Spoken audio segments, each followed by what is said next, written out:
What if I told you that stepping away from bodybuilding was the best decision that I ever made? Stick around and I'll show you exactly how my training has transformed and why it's never felt better.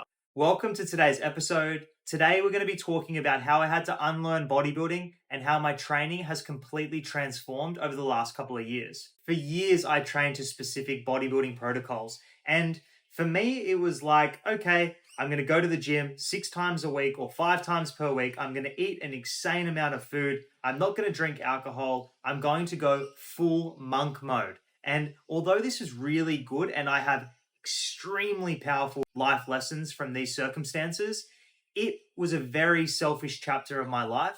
And today I have completely new goals in play. It used to just always be about looking good. It was like, I just want to be jacked. I want to be lean. I just want to be the most ripped guy walking down the beach. It was all very egotistic. And my approach was very arbitrary in the fact that I didn't really know where I was going, but I was just going for the ride. Now it's more so about how I feel. Can I jump on a podcast and be informed from A all the way through to Z instead of A to C about that individual? Can I know everything about them, including every little detail? Can I show up to work on a daily basis and ensure that I'm providing and giving my clientele the best service? Does my body feel great so that I can hang out with Delilah and be upside down on swings and doing all that sort of stuff and just doing things that are mundane but feeling really good while I do them? And most importantly, I'm enjoying my workouts again. So that is the biggest question that I've been able to answer is like, I go to the gym and I was like, hang on, why am I not liking this anymore? I look great, I'm jacked, like I'm ripped, whatever, but I just don't really know why I don't like it anymore. Here's what my training looks like now. Strength and functionality. I'm keeping things simple and precise.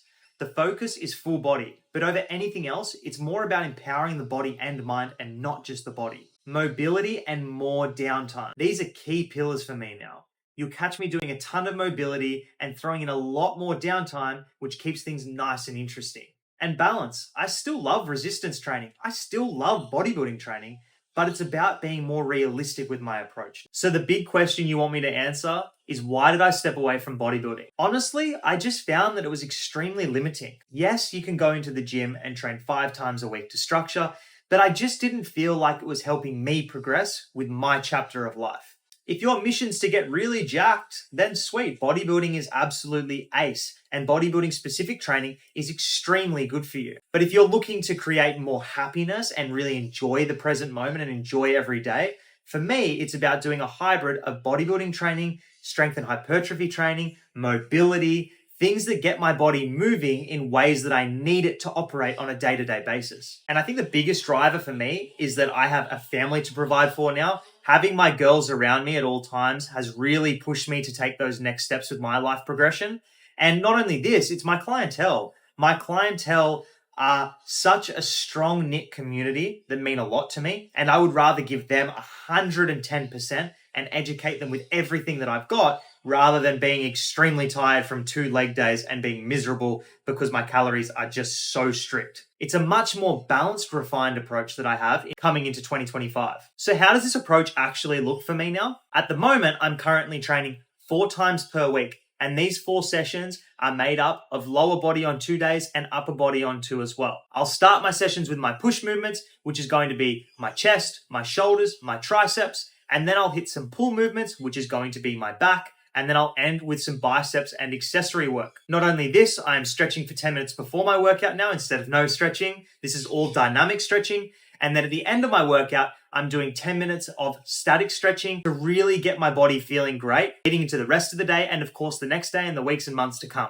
I'm also incorporating meditation at the end of my workouts, where I might sit on the beach for 5 minutes. So I'll come home, chuck my stuff at home, walk straight down to the beach, meditate for 5 minutes, get into the cold ocean, come home, and then shower and get back into my workday. For my lower days, it starts with a heavy compound movement. This could be a pendulum squat or a leg press. And then as the workout progresses, I start to isolate tissue accordingly. For me at the moment, the focus is the posterior chain when I'm training my lower body. So hamstrings and glutes are taking priority over quads. Other than that, it's very simple. I'm hitting the 4 workouts. I'm surfing twice per week. I'm walking to about 12 to 14K steps daily.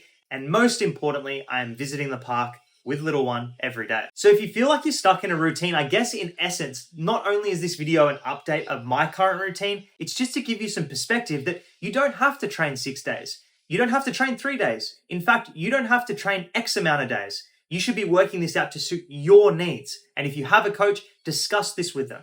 If a priority is going to the park every day and being able to run around and not get tired, well, take a day off the gym because that's probably going to wear you out. And if the goal is to build maximal muscle mass, get to the gym 5 days per week. If you can't make it 5 and you can only do 4, increase your volume on those days so that you can get all of that volume into those 4 sessions.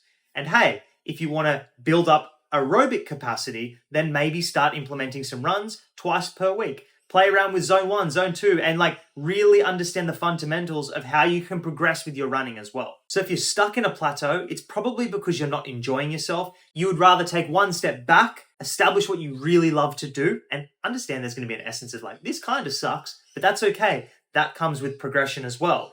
Take that step back, reflect on what you need to change, implement it, progressively overload that, and then your results will be much better. I'd love to hear what all your current goals are. Please leave a comment below, like and subscribe this channel. I'm going to ensure that I'm getting up a weekly vlog for you guys, and I am completely open to suggestions. Thanks guys, I'll catch you at the next one.